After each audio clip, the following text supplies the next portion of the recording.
وہ ہم سے زیادہ معزز اور عالم نہیں ہو سکتی۔ یعنی جب فرشتوں نے باقی مخلوقات کا جائزہ لیا، مثلاً آسمان، زمین، پہاڑ، جن، چوپاہے وغیرہ کا، تو انہوں نے سوچا یہ ہم سے زیادہ مرتبے والی نہیں ہے، لہٰذا یہ مخلوق بھی پیدا ہو رہی ہے تو یہ ہم سے زیادہ مرتبہ نہیں رکھتی۔ یہ ہمارا خاص مقام ہے کہ اللہ کی تسبیح میں مصروف رہتے ہیں اور برائیوں سے محفوظ ہیں، ہر حکم بجا لاتے ہیں، اللہ کے تمام احکامات پورے کرتے ہیں، آسمان اور زمین میں اس کا حکم نافذ کرتے ہیں، اور اللہ کے نزدیک ہم سب سے زیادہ شرف والے ہیں۔ لہٰذا اگر یہ نئی مخلوق انسان پیدا ہو جائے تو کیا ہوا، ہم اس سے زیادہ معزز اور علم والے ہیں۔ بہرحال جب اللہ تعالیٰ نے آدم کو پیدا کیا تو زمین کی مٹی لانے کا فرمایا، چنانچہ اللہ تعالیٰ کے پاس مٹی لائی گئی۔ امام ترمذی، ابن حبان اور امام احمد رحمۃ اللہ علیہ نے ایک حدیث بیان کی ہے جس کے الفاظ کچھ یوں ہیں: اللہ تعالیٰ نے آدم علیہ السلام کو مٹی کی ایک مٹھی سے پیدا فرمایا۔ اس مٹی کو اللہ تعالیٰ نے پوری زمین سے اٹھوایا تھا۔ یہی وجہ ہے کہ آدم کی اولاد زمین کے لحاظ سے ظہور پذیر ہوئی، کچھ سیاہ رنگ کے ہیں تو کچھ مٹی کے رنگ کے ہیں، کچھ سفید رنگ کے ہیں اور کچھ اس کے درمیانے رنگ کے ہیں۔ اسی طرح بعض نیک ہیں، بعض خبیث ہیں اور بعض پاکیزہ قسم کے ہیں۔ انسان کی شروعات مٹی سے کی گئی، پھر اس مٹی کو پانی سے تر کیا گیا تو یہ طین بن گئی۔ اسی وجہ سے قرآن مجید کی بعض آیات میں تراب کا لفظ آیا ہے۔ تراب خشک مٹی کو کہتے ہیں، اور بعض آیات میں طین کا لفظ آیا ہے۔ طین تر اور بھیگی مٹی کو کہتے ہیں۔ اللہ تعالیٰ فرماتے ہیں آدم کو تراب سے پیدا کیا گیا۔ مٹی کی عام حالت کو تراب کہتے ہیں، اور فرمایا جب آپ کے رب نے فرشتوں سے کہا کہ میں مٹی سے بشر کو پیدا کرنے والا ہوں، جب اس مٹی کو پانی میں سے زیادہ بھگویا گیا تو وہ لیس دار ہونا شروع ہو گئی۔ اسی لیے اللہ تعالیٰ نے فرمایا ہم نے انسان کو لیس دار اور چپکنے والی مٹی سے پیدا کیا۔ پھر اللہ تعالیٰ نے اپنے مبارک ہاتھوں سے انسان کا ڈھانچہ تیار کیا۔ اللہ تعالیٰ نے فرمایا میں نے اپنے دونوں ہاتھوں سے پیدا کیا۔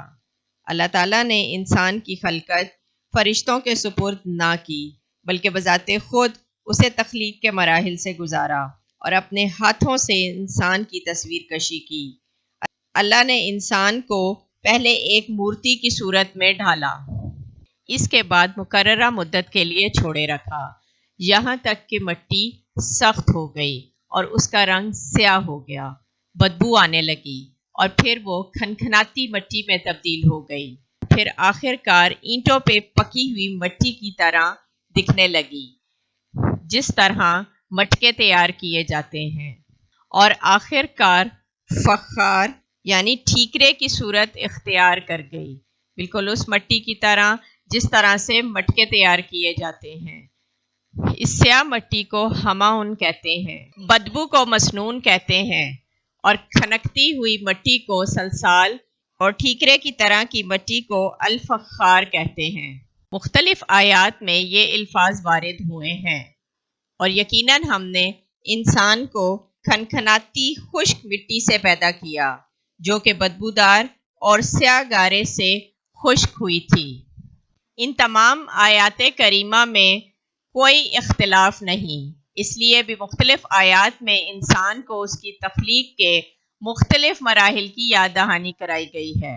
خلاصہ کلام یہ ہوا کہ تخلیق کے عمل کا پہلا مرحلہ تراب تھا، یعنی عام حالت والی خشک مٹی، پھر طین یعنی بھیگی ہوئی مٹی، پھر لیسدار مٹی یعنی سلسال، اور پھر ٹھیکرے کی طرح کی مٹی یعنی فخار، اور یہ کام جمعے کے دن کی آخری گھڑی میں کیا گیا۔ تخلیق آدم دراصل اللہ تعالیٰ کا کرشمہ ہے۔ سب سے پہلے اور سب سے لمبے انسان حضرت آدم علیہ السلام تھے۔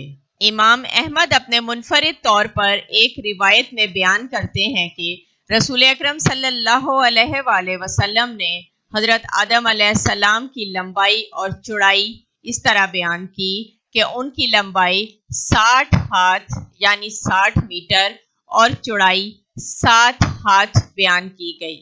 سبحان اللہ۔ سیدنا آدم علیہ السلام کس قدر عظیم مخلوق تھے۔ صحیح مسلم اور مستند احمد کی روایت میں ہے، اللہ نے آدم علیہ السلام کو پیدا کیا تو اسے اپنی منشا کے مطابق کچھ عرصے ڈھانچے کی صورت میں چھوڑے رکھا۔ ابلیس اس کے گرد چکر لگانے لگا۔